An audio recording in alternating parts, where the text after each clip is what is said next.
아무리 강조를 해도 분할 매수의 중요성을 인지하시는 분들이 많지가 않더라고요. 그래서 제가 개인 투자자가 명심해야 할 아주 중요한 비밀 하나 오늘 알려드리겠습니다. 분할 매수는 사실 제가 방금 말한 것과 달리 기대 수익률을 실제로 올려줍니다. 그걸 오늘 계산으로 보여드리겠습니다. 네, 안녕하세요. 월가제입니다. 자, 이제 시황일주가 4분의 1이 지난 이 시점에서 전체 금융시장을 한번 조망을 해보고 2023년 시나리오를 쭉 짜보도록 하겠습니다. 그러면서 시나리오별로 어떤 주식이 매력적일지도 짚어보겠습니다. 지난주 시황이 꽤 길었습니다. 투자 철학 이야기를 다루는 바람에 40분이나 되어서 제가 부랴부랴 후반부에 시나리오 분석을 매우 단순하게 하고 넘어갔는데 전 어떤 방식으로 하는지 그 방법론 그 자체를 보여드리고 싶었던 것이기 때문에 그렇게 엄밀하게 하진 않았으니까 해당 고정 댓글도 참조하시길 바라겠고요. 오늘은 전체 시장 흐름을 다시 한번 짚어보도록 하겠습니다. 자, 먼저 우리는 최근에 SBB 뱅크런 사태를 겪었습니다. SBB 사태 자체는 리먼 브라더스처럼 연쇄 도미노를 일으키는 사건은 아니라 말씀드렸는데 다만 연준의 그 고금리 기조 하에서 약한 고리가 터지기 시작하는 전조라고 말씀드렸습니다. 그리고 연준의 대차 대조표를 보시면 뱅크런 때문에 이제 양적 긴축한 부분 몇 개월치 유동성이 풀려 나갔지만 지금 다시 여기 보시면 2주 전부터 다시 줄어들고 있는 것을 알 수 있죠. 그러니까 연준은 아직 긴축 중입니다. 또 지난주 실업률도 예상치가 3.6%였는데 오히려 3.5%로 낮아졌어요. 고용시장은 계속 뜨겁습니다. 그와 동시에 지금 패드워치에서는 5월 초 금리 인상 확률을 72%까지 높게 보고 있습니다. 자, 그러면 이런 예상을 할 수 있겠죠. 연준은 계속 인플레 잡는 데 집중하기 위해서 긴축 기조를 유지할 것이고 SBB 사태처럼 국소적인 문제들이 터지면 그때그때 국소적으로 유동성 뿌려주고 그게 어느 정도 계속 반복될 거라 예상을 할 수 있습니다. 그럼 여기서부터 앞으로 미래는 어떻게 될까요? 우리 모두가 궁금해하는 질문은 어떻게 해야 여기서부터 주식이 오를까겠죠? 그리고 거기에 대한 대답도 너무나 명료합니다. 연준이 돈을 풀어야 주식이 오른다. 웬 당연한 소리를 하는가 싶으시겠지만 그러면 여기서부터 중요한 부분은 연준이 어떻게 해야 돈을 풀 것인가 이것을 토대로 세 가지 시나리오를 한번 나눠보도록 하겠습니다. 일단 시나리오 A, 이미 SBB 사태와 경기 침체 조짐이 있기 때문에 연준이 이제 몇 개월 내로 완화적으로 돌아설 수밖에 없다. 한마디로 연준이 더 큰 일이 터지기 전에 인플레이션을 이제 2%대로 못 내렸는데도 선제적으로 완화적으로 가는 시나리오. 이 시나리오로 간다면 우리는 당장 주식을 매수를 해야겠죠? 그리고 아직 인플레이션이 다 잡히지도 않았는데 명목금리를 내려준다면 실질 금리는 완전히 주저앉겠죠. 실질 금리는 명목금리에서 인플레를 뺀 값인데 명목금리는 내려오고 인플레 기대치는 지금보다 더 오르겠죠. 연준이 이제 유동성을 풀기 시작하면. 그리고 실질 금리가 이렇게 주저앉으면 금은 폭등을 하게 됩니다. 당장 금도 사야겠죠? 그런데 이 시나리오가 아니라 연준이 무슨 일이 있어도 인플레를 잡겠다는 의지를 우선하는 경우 두 가지 시나리오로 분기를 할 수 있습니다. 일단 시나리오 B는 연준이 인플레를 잡으려고 고금리 기조를 우선하다가 SBB 사태보다 훨씬 더 큰 사태, 상업용 부동산이나 아니면 펜션 펀드가 터지는 사태가 벌어질 경우 그 경우에는 자칫 잘못하면은 경기는 경착륙하면서 디플레 압력이 생길 수 있습니다. 그러면 주식은 폭락할 것이고 밸류에이션 조정이 이루어진 후에 연준이 금리 인하를 하고 양적 완화를 하면서 다시 반등을 할 수 있겠죠. 그럼 시나리오 B 때는 우리는 이 밸류에이션 조정이 이루어지고 연준이 이 완화책을 내기 시작할 때 매수 타이밍을 잘 잡아야 할 텐데 매수 타이밍 잡는다는 것이 말이 쉽지 잡고 싶다고 막 잡아지는 건 아니기 때문에 적당히 내린 시점에서 분할 매수를 들어가야 할 거라고 생각하고요. 골드 같은 경우에는 위기 직후에는 안전자산 선호로 반짝 올랐다가 디플레 압력이 찾아오면은 골드는 하락할 가능성이 있습니다. 실제로 이제 금융위기 이후에 골드 수익률이 반짝 좋았다가 양적 완화가 지속되면서 이제 골드는 지지부진했죠. 왜냐하면 명목금리도 낮아졌지만 인플레 기대치도 낮아졌기 때문에. 그런데 이번에는 이 시나리오 B 같은 사태가 터지더라도 금융위기 이후와는 좀 다를 거라고 생각합니다. 골드에게는 당시보다 훨씬 더 우호적인 환경이 조성되고 있는 상황입니다. 기본적으로 이제 달러 패권이 이제 도전받고 있기 때문에 그런데 달러 패권이 공고한 시절에는 양적 완화를 통해서 유동성을 풀고 또 돈을 조금 찍어내도 달러에 대한 수요가 이제 유지가 되면서 인플레 압력이 그렇게 강하게 오지 않았습니다. 그런데 최근에 아마 여러분 페트로 위안화라는 뉴스를 보셨을 겁니다. 사우디가 위안화로 결제를 허용하기 시작했다는 뉴스. 그 외에도 달러 패권이 흔들린다는 이야기가 많죠. 지금 일단 이런 식으로 움직이고 있는 것은 사우디, 중국, 러시아가 이제 미국에 대해서 견제를 하고 있는 수는 맞습니다. 외부의 달러 수요를 줄일수록 미국 내부의 인플레 압력은 강해지거든요. 그래서 달러 수요를 줄이면서 유가를 상승시켜서 이중으로 인플레 압력을 가하는 거죠. 그래서 얼핏 보면 이 사우디, 중국, 러시아가 이제 공동 전선을 펴고 있는 것 같지만 근데 여기서 조금 더 들여다보면 상황은 그보다는 조금 더 복잡합니다. 그래서 어쨌든 요 얘기는 이제 다음 시간에 조금 하고요. 일단 지금 시나리오 얘기니까 시나리오 얘기 좀 이어서 하면은 시나리오 B로 가서 디플레 압력이 덮쳐도 골드는 금융위기 이후 모습보다는 아웃퍼폼할 확률이 높다. 그 다음 시나리오 C는 연준의 고금리 기조에 생각보다 인플레이션이 빨리 꺾여줘서 금융위기나 코비드급의 어마어마한 위기 없이 SBB 사태 정도 선에서 이제 정리가 되어서 경제가 연착륙하고 연준의 정책 여력도 좋아지는 그런 가장 이상적인 시나리오가 있을 겁니다. 그런데 실물 경기에는 최선의 시나리오겠지만 주식시장에는 최선이 아닐 수도 있습니다. 왜냐하면 지금 주식시장을 오르게 하는 거의 유일무이한 동력은 연준이 돈을 풀어줄 거라는 기대감이기 때문이죠. 그래서 어떻게 보면 시나리오 A, B, C는 연준이 성장과 물가 사이에 아슬아슬한 줄타기를 하고 있는 그 선을 상징합니다. 너무 경기 침체를 두려워한 나머지 지나치게 완화적으로 도는 것이 이제 시나리오 A. 너무 인플레를 이제 두려워한 나머지 큰 위기가 터질 때까지 고금리를 유지하는 것이 시나리오 B. 그 다음 적당히 정말 큰 위기 터지기 직전까지만 경기 속도를 줄이면서 인플레를 잡고 아름다운 턴어라운드를 하는 것이 시나리오 C. 근데 이 셋 중에 저는 일단 시나리오 C는 거의 확률이 없다고 생각합니다. 그건 마치 동전을 던져서 이 가운데에 떨어지게 하는 것, 혹은 이제 동전을 이렇게 튕겨서 테이블의 끝에 가깝게 멈추게 하는 사람이 이기는 게임, 그런 게임에서 정확히 끝에 닿게 하는 것만큼 어렵다고 생각하기 때문에 일단 이 시나리오 C는 배제하고 생각을 해도 된다고 합니다. 만약에 이 시나리오 C가 벌어진다 하더라도 자산시장에 대한 영향은 아마 보합일 것이기 때문에 무해한 시나리오다. 그러면 이제 우리는 이제 시나리오 A와 B만 생각하면 되겠죠. 시나리오 A 같은 경우에는 연준이 실제로 인플레가 2% 가는 걸 확인하기 전에 SBB 사태나 좀 자잘한 징조들 때문에 선제적으로 금리 인하를 하거나 유동성을 뿌리는 시나리오. 시나리오 B는 연준이 인플레를 잡으려고 고금리 기조 유지하다가 큰 위기가 터지는 시나리오. 이 둘 중에 저는 시나리오 B 쪽에 조금 더 높은 확률을 배정하고 있습니다. 그 이유는 연준의 입장에서 무엇이 더 리스키한 선택인지 따져보면 분명합니다. 자꾸만 우리가 인플레가 어떻게 될 것이다, 경기 침체가 올 것이다 말 것이다, 이런 식으로 경제 지표 그 자체를 예측하는 것은 아무런 의미가 없습니다. 경제 지표는 300명의 경제학 박사들을 거느린 연준조차도 완벽히 예측하지 못합니다. 그보다는 경제 주체, 그 경제 주체의 행동을 좀 예측해 보는 것이 좋습니다. 그런 측면에서 연준의 입장에서 시나리오 A, 그 다음 시나리오 B 중에 어느 쪽이 더 리스크가 더 높을까요? 이쪽의 리스크는 인플레라고 할 수 있고요. 이쪽의 리스크는 경기 침체, 그 다음에 디플레라고 할 수 있겠죠. 먼저 시나리오 B의 리스크인 디플레이션은 연준이 지난 15년 동안 2번이나 겪었고 2번이나 잘 방어해냈습니다. 금융위기 때 디플레에 빠졌는데 양적 완화로 경제성장 이끌어냈고 코비드 때 또 디플레로 빠지려는 것을 잘 막아냈죠. 그러면서 성장도 잘 이끌어냈습니다. 지금 고용시장도 아주 핫하죠. 반면에 시나리오 A로 갔을 때의 리스크는 인플레가 재점화되고 계속 이제 고질병이 되는 거일 수도 있는데 지금 디플레 같은 경우에 15년 동안 잘 다뤄봤지만 인플레는 70년대 이후에 거의 반세기 만에 찾아왔고 70년대에 찾아왔을 때 조기 진압하지 않은 결과 볼커 시대에 엄청난 고통을 겪었습니다.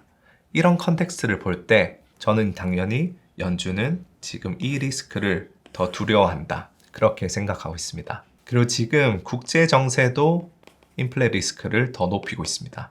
우크라이나 전쟁도 그렇고 유가도 그렇고 페트로 위안화 움직임으로 달러 수요에도 압박이 오고 있죠. 기축통화를 가진 국가의 어마어마한 장점은 불황에 돈을 찍어낼 수 있다는 것입니다. 그러니까 대한민국이 불황 왔다고 마구 원화를 찍어내면은 원화 가치가 폭락하면서 인플레가 찾아옵니다. 반면에 미국은 불황의 시기에 달러를 찍어내도 해외에서 달러 수요가 존재하기 때문에 극심한 인플레는 겪지 않아 왔습니다. 그런데 그게 서서히 바뀌고 있죠. 거기에다가 신냉전으로 이제 서플라이 체인이 분리되면서 이전에 국제 분업에서 오는 가격 하락 효과마저 반전되고 있습니다. 그 다음 지금 유럽이 전부 다 무장을 하고 있죠. 군비 경쟁. 이것도 하나의 커다란 인플레 요인으로 볼 수 있습니다. 이 모든 것들을 종합해보면 연준이 두려워하는 것은 인플레지 디플레는 절대로 아니라고 저는 생각합니다. 그리고 그렇다면 확실하게 인플레를 잡고 다음 사이클로 넘어가기를 원하겠죠. 문제는 인플레를 잡기 위해서는 경기를 어느 정도 침체시킬 수밖에 없는데 어느 선이 적정인가 하는 문제가 남습니다. 여기에서 이제 연준의 희망은 시나리오 C, 적당히 SBB 사태급의 그런 문제들만 터지면서 인플레가 잡히는 것이겠지만 그 아슬아슬한 밸런스를 잘 맞추는 것은 굉장히 힘든 일이라고 보고요. 또 미국이 그 밸런스를 잘 맞추도록 러시아나 중국이 가만히 있지도 않으리라 봅니다. 지금 미중 패권 전쟁은 이미 마이너스 썸의 단계에 들어갔습니다. 과거에 WTO 가입하고서 오바마 시절까지는 서로 윈윈하는 플러스 썸의 관계였죠. 그런데 트럼프 때 무역 전쟁하면서 제로 썸의 단계에 진입하고 바이든 시기 접어들어서는 마이너스 썸의 단계에 진입했습니다. 서로가 상처를 입히면서 물속에서 상대가 먼저 터지길 기다리면서 숨을 참고 있는 형국이죠. 패권 전쟁의 측면에서만 어떤 통화 정책 측면을 바라보면 미국에게 가장 이상적인 시나리오는 코비드 시절 흘러넘친 유동성이 중국에서도 자산버블을 일으키고 그것이 또 썰물처럼 걷어질 때 중국에서 부채 위기가 촉발되면서 정권이 흔들리는 시나리오일 겁니다. 중국의 입장에서는 그 달러 유동성에 대한 수도꼭지를 걸어 잠그면서 해외 달러 수요를 점진적으로 줄어들게 만들고 해외 위안화 수요를 통해서 국내 부채 문제를 좀 감경시키고 또 부채를 막강한 독재로 질서정연한 파산으로 디레버리징 하는 것이 이상적인 시나리오입니다. 근데 참고로 지금 위안화가 기축통화가 되는 건 현재는 불가능하다고 보기 때문에 위안화 수요만 적당히 늘리면서 미국을 견제하는 형국이라고 저는 보고요. 이런 그림에서 미국이 적당히 디레버리징 되어서 인플레도 잡고 경기도 연착륙시키기란 매우 어려울 거라 생각합니다. 근데 그러면 저희가 이런 식으로 생각해서 기다렸다가 SBB 사태보다 더 큰 사태 터져서 연준이 유동성 풀기 시작하면은 매수하면 될까요? 논리적으로는 이게 맞는 일이겠지만 세상 일이 그렇게 만만하면 얼마나 쉽겠습니까? 우리는 언제나 이 생각을 해야 됩니다. 지난 영상에서도 강조드렸지만 내가 적정 가치가 10만 원인 주식을 7만 원에 사려면 누군가는 10만 원짜리 주식을 7만 원에 파는 실수를 해야 된다는 것이죠. 나의 초과 수익은 누군가의 초과 손실이다. 그래서 지금 위기가 터지면 연준이 유동성을 풀 것이다. 그리고 연준이 유동성을 풀면 주가는 오를 것이다. 이 명제는 사실 2023년의 투자자라면 누구나 알고 있습니다. 누구나 아는 사실에서 초과 수익은 나오지 않습니다. 근데 이 명제를 도출하는 건 너무나 쉬운데 이것을 우리의 초과 수익으로 연결한 지점에서 어느 부분이 어려운가? 1차원적인 대답은 일단은 타이밍일 텐데 왜 타이밍이 어려운가를 들여다보면 시장 참여자들의 기대감 때문입니다. 기대감. 지금 이 명제를 다들 알기 때문에 선제적으로 주식을 사는 거죠. SBB 사태 때도 연준이 유동성을 푸는 냄새만 맡고서 3%가 올라버리는 겁니다. 그러면은 더 큰 위기가 터졌을 때 단기 악재지만 장기 호재로 받아들이겠죠. 그 균형점 속에서 매매를 어떻게 하느냐에 따라서 올해 농사가 갈리겠죠. 여기서 잠시 주식의 적정 가치를 결정하는 요인을 한번 보겠습니다. 미래 현금 흐름. 미래 현금 흐름을 할인율 빼기 성장률로 나눈 이게 이제 내재 가치 평가를 할 때 가장 단순화된 식이라고 할 수 있는데 배당주 같은 경우에는 미래 현금 흐름을 이제 배당으로 상정하면은 이거는 이제 고든 성장 모형이라는 형태의 식이 됩니다. 자, 그러면은 정상적인 경제에서는 경기 침체가 오면 일단은 미래 실적에 대한 기대감이 낮아지겠죠? 현금 흐름 줄어들면서 분자 작아집니다. 그 다음 성장 기대감도 낮아집니다. 성장률 줄어들면서 이 마이너스니까 분모는 커지게 되죠. 분자는 작아지고 분모는 커지니까 이 주식 가치는 완전히 폭락을 합니다. 이 경기 침체에서 주식 가치에 도움을 줄 수 있는 유일한 움직임은 이 할인율의 하락입니다. 자본 비용. 그래서 연준의 완화책, 양적 완화나 금리 인하 이런 부분은 할인율을 대폭 낮춰줍니다. 특히 저성장 시대에서는 이게 이제 제로금리까지 내려와 주니까 요 분모, 지금 요 분모가 0을 향해 가면서 이 전체 주식 가치는 폭등을 하게 되는 거죠. 어떤 분수에서 분모가 0에 가까워지면 주식 가치의 변동성은 어마어마하게 커집니다. 이렇게 생각하시면 되겠습니다. 100을 4로 나눈 거에서 100에서 3.9를 나눈 거를 보면은 25에서 25.64로 한 2.6% 정도 상승합니다. 근데 100을 0.5로 나눈 상태에서 분모를 0.4로 줄이면은 200에서 250으로 25% 정도 상승합니다. 지금 이 그래프는 100 나누기 x의 그래프입니다. 분모가 이제 점점 작아져서 0에 가까워질수록 숫자는 기하급수적으로 무한대로 상승하죠. 이제 이런 효과 플러스 정보 전파의 속도도 엄청나게 빨라졌습니다. 요즘 뱅크런 사태에서도 사람들이 앱으로 출금을 너무 간편하게 할 수 있어서 몇 시간 만에 뱅크런이 일어날 수도 있다는 사실이 조명을 받았죠.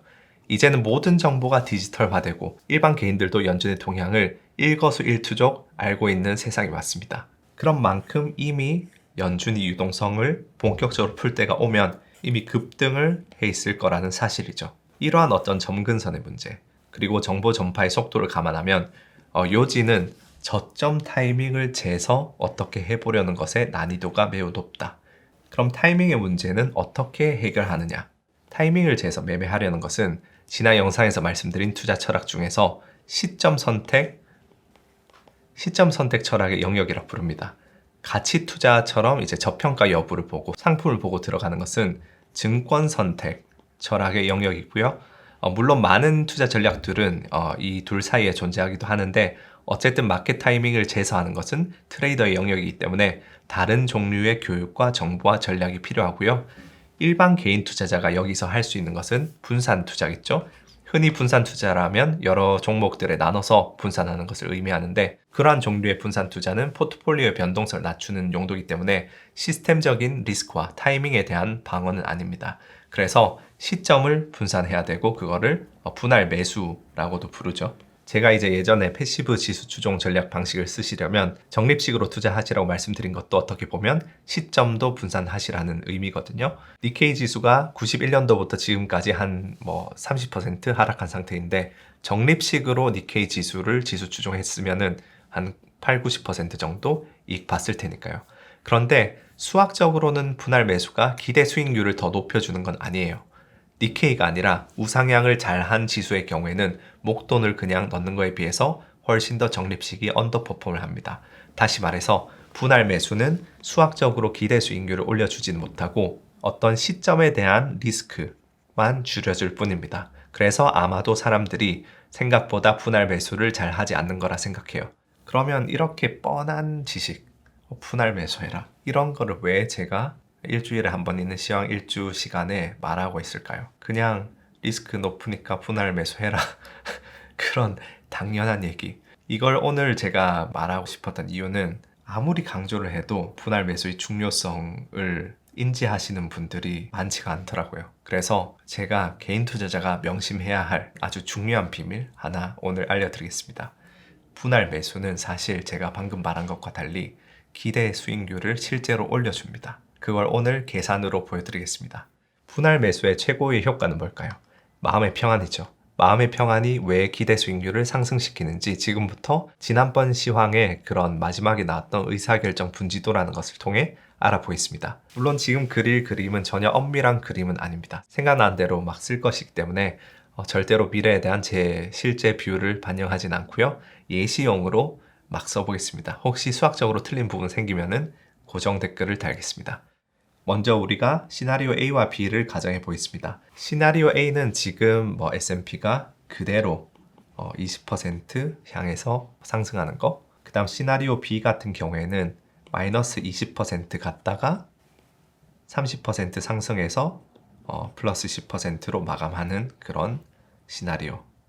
그러니까 시나리오 A는 이렇게, 시나리오 B는 이렇게, 이런 모습인데 이렇게 가정하고 그려보겠습니다. 그 다음 저희에게 행동 X가 있습니다. 우리가 취할 수 있는 행동이 세 가지라고 하겠습니다. 행동 X는 지금 풀매수, 행동 Y는 기다렸다, 그 그다음 지금 뭐 예금 이자가 한 4% 정도 되죠.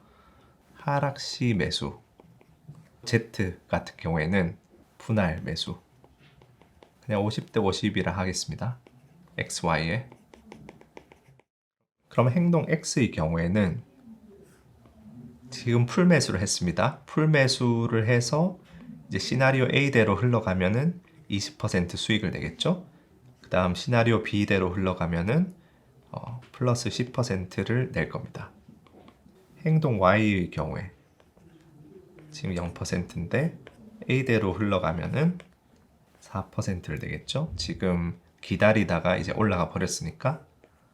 근데 시나리오 B대로 기다렸다가 하락시 매수해서 이제 올라오게 되면은 마이너스 20% 갔다가 플러스 10% 됐으니까 플러스 30%가 되겠죠.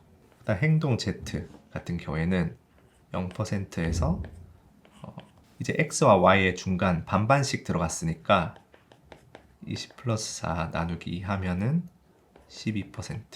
그 다음 여기는 20%가 되겠죠.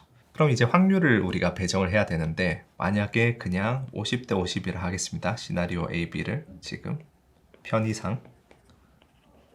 그럼 우리가 이제 기대할 수 있는 수익률 같은 경우에는 이제 50% 곱하기 20% 더하기 50% 곱하기 10% 하면은 15%가 되겠죠. 그 다음 Y의 기대 수익률은 마찬가지로 17%. 그 다음 행동 Z 같은 경우에는 16%가 됩니다. 물론 지금 중요한 거는 지금 이 어떤 변동성을 우리가 고려를 하지 않고 있는데 변동성도 무시하고 그냥 단순 수익률로만 생각을 한다고 하면은 Y의 기대 수익률이 가장 높겠죠. 그 다음 X의 기대 수익률은 가장 낮고 Z의 기대 수익률은 그냥 중간입니다. 이렇게 생각하면 그냥 Z는 중간치기를 하는 그냥 리스크가 좀 더 작은 그런 선택이라고 생각할 수도 있습니다.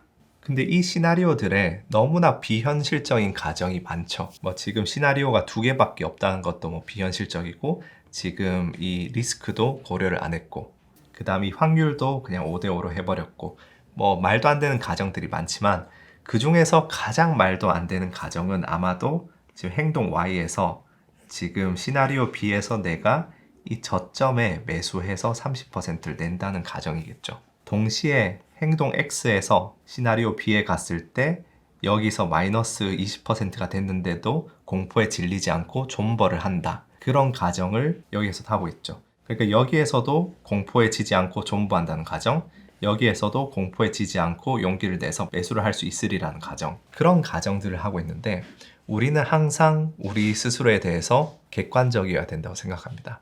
우리가 과연 이 저점에서 용기를 내서 매수를 할 수 있을까?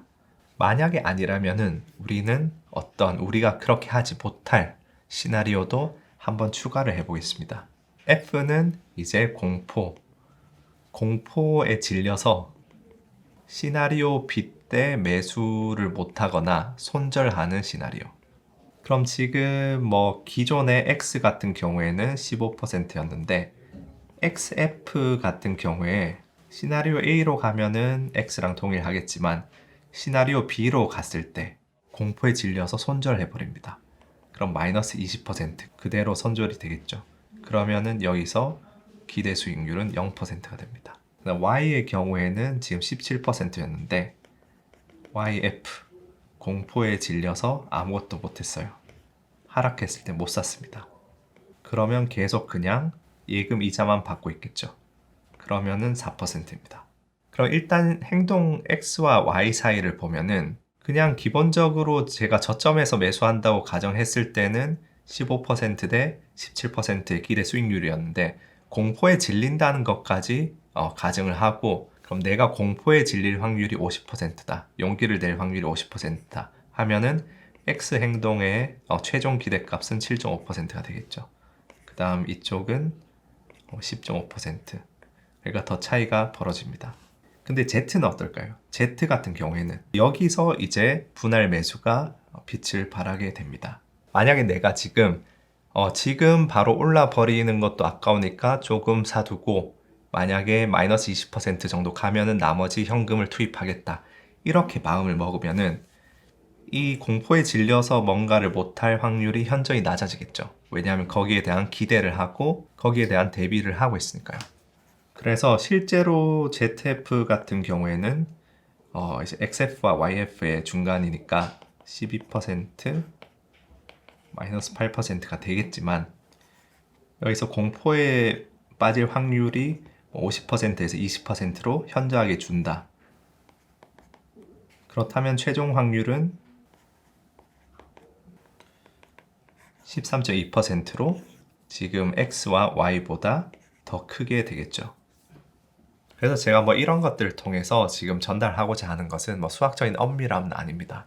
제가 전달하고자 하는 어떤 요지는 분할 매수를 통해서 얻는 마음의 안식의 가치가 생각보다 어마어마하다. 그게 실제 어떤 기대 수익률로 이어진다. 왜냐하면은 이 XF, YF의 가능성, 즉 공포에 질려서 매수를 못하거나 공포에 질려서 손절해 버리는 가능성을 낮춰주기 때문에 그래서 실제로 나의 기대 수익률을 올리는 효과가 있다. 이런 부분들이 이제 다 주식의 심리와 연관되는 부분인데 금융공학이나 금융학에서 이런 심리적인 부분은 수학적으로 다루지 않습니다. 그래서 분할 매수 이런 걸 계산을 보면은 기대 수익률의 차이가 없어요. 하지만 우리는 우리의 그런 마인드에 대해서 객관적인 시각으로 바라볼 줄 알아야 됩니다. 왜냐면 많은 사람들이 유튜브에 요즘 헬스 채널도 많고 의사분들이 하는 채널도 많아서 무엇을 해야 건강하고 무엇을 해야 몸이 좋아지는지도 다 알고 있으면서 실제로 그거를 현실에서 실천하시지는 못하는 경우가 많죠. 그런데 이상하게도 우리는 주식시장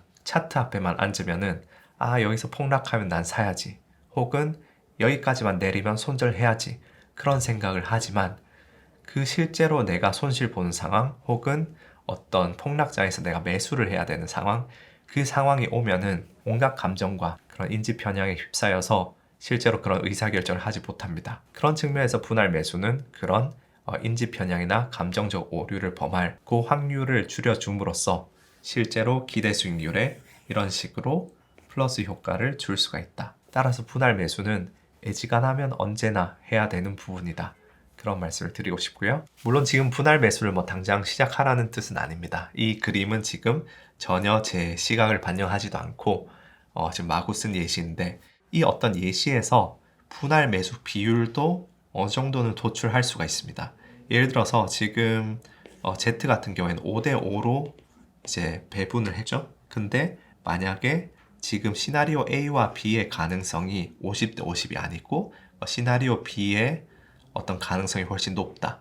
그러면은 지금 50% 매수하고 혹시나 시나리오 B가 일어났을 때 50%를 매수하는 게 아니고 지금은 20%만 매수하고 이때 80을 한다든지 그런 식으로 최적화를 시킬 수가 있겠죠. 근데 지금은 너무 그런 게 복잡해지니까 제가 화요일마다 우리 편집자가 야근을 하게 되어서 오늘은 조금 빨리 끝내려고 하고 있기 때문에 언젠가 기회가 되면은 이런 프레임워크에 대해서 좀 더 엄밀하게 이론적으로 하나하나 방법론을 다루는 시간이 있길 바라면서 타이밍 문제 말고 그러면 이제 많은 분들이 하신 질문 뭘 사야 되는지 그것도 이제 다음 시간에 다루겠다고 말씀드리면 아마 욕을 먹겠죠. 그래서 오늘은 이제 요약해서 말씀드리고 다음 시간에 더 자세히 다루도록 하겠습니다. 뭘 사야 되느냐, 어떤 주식을 사야 되느냐 요약을 하면은 이미 이전 시황에서도 말씀드렸지만 미중 패권 전쟁에서 양적 완화는 광역기라는 점 그리고 빈부격차 문제가 심각하기 때문에 자산 버블을 여기서 또 만들기에는 부담이 된다. 그런 점도 있습니다. 그래서 연준의 다음 유동성 풀기는 양적 완화를 아예 안 할 수는 없겠지만 그 비중보다는 타겟팅된 방식 그러니까 양적 완화를 MP2라고 하는데 MP3 정부 지출을 통해서 저소득층에 직접 쏴주는 방식의 형태가 될 가능성이 좀 더 높다고 봅니다. 그러면은 이제 사치제보다는 필수 소비재 그리고 사치제 중에서는 저소득층의 주머니에 돈이 들어왔을 때 소비할 수 있는 레벨의 상품들 저소득층과 중산층 사이 타겟팅하는 주식들 그리고 이제 미국이 자국 중심주의로 선회하면서 제조업 부흥을 꿈꾸고 있는데 수출을 할 수 있는 제조업 분야 그 중에서 국가 핵심 사업들 그리고 방산업체들 신냉전 시대에 지금 전 세계가 무장을 하고 있죠. 그래서 그런 산업들을 위주로 가치평가, 기업 분석을 미리미리 해두고 기회를 노려봐야 될 겁니다. 그래서 그런 식으로 이제 확률적 우위를 본인이 하나하나 모아 가시다 보면은 그 확률적 우위가 누적이 돼서 이제 초과 수익으로 이어질 수 있다. 예를 들어서 오늘 다룬 내용 중에서 확률적 우위를 확보할 수 있는 분야가 어느 영역이냐. 글로벌 매크로적인 관점에서 일단은 시나리오 분석하는 부분, 확률 배정하는 부분. 확률 배정할 때 패드워치처럼 시장 참여자들의 컨센서스 확률이 어디인가 그거를 이제 기본으로 삼아서 생각하는 연습. 그 다음 자산군이 동작하는 원리에 대한 이해. 골드가 실질금리의 역으로 움직인다. 그런 부분들을 알고 이런 시나리오에 맞춰서 생각할 수 있는 그런 방법론들. 그러면 여러 가지 시나리오를 짜다 보면은 여러 시나리오에 공통적으로 괜찮은 상품들이 있을 거예요. 그러면 우리가 주식에만 어떤 생각을 국한시킬 게 아니고 그런 자산군을 매수할 수도 있겠죠. 그 다음 분할 매수, 그 다음 그 분할 비율을 어떻게 할지 그것도 확률적 우위의 원천이 될 수 있고요. 그리고 그렇게 글로벌 매크로 방식으로 탑다운으로 내려올 때 산업에 대한 이해, 그 다음 이제 가장 아래로 내려오면은 개별 주식 레벨에서는 가치평가, 기업 분석을 할 수 있고 적정 가치를 계산해서 여기 오면은 이 주식은 사야겠다. 그 안전 마진에서 오는 확률적 우위. 이런 확률적 우위들을 하나하나씩 확보하면서 본인의 투자 계획을 잡고 그런 재테크를 해 나가신다면은 앞으로 한 5년, 10년 굉장히 어지러운 주식 시장이 될 거라 생각하는데 그 안에서 본인의 자산을 잘 지킬 수 있을 거라 생각합니다. 그래서 일단 오늘의 시황은 여기서 마치도록 하겠고요. 이 다음 시간부터는 일단은 시나리오 B로 흘렀을 때 터질 수 있는 큰 위기들, 상업용 부동산, 그 다음 공적연금, 펜션펀드에 대해서 이제 순차적으로 좀 다룰 예정이고요. 그러고 나면은 미중 패권 전쟁과 페트로 위아나에 대해서 이야기를 조금 해봐야 될 것 같고 그 다음 순서로 방금 말씀드린 앞으로 유망한 산업들에 대해서 조금 이야기를 해보도록 하겠습니다. 왜냐하면 방산업체나 그런 산업 얘기를 하기 위해서는 아무래도 그 컨텍스트를 위해서 미중 패권 전쟁 쪽의 업데이트를 좀 해야 하긴 하거든요. 그래서 어쨌든 저희 편집자 과로로 쓰러지기 전에 이쯤에서 이번 주 시황 마무리하도록 하겠습니다. 다음 주에 또 뵙겠습니다. 감사합니다.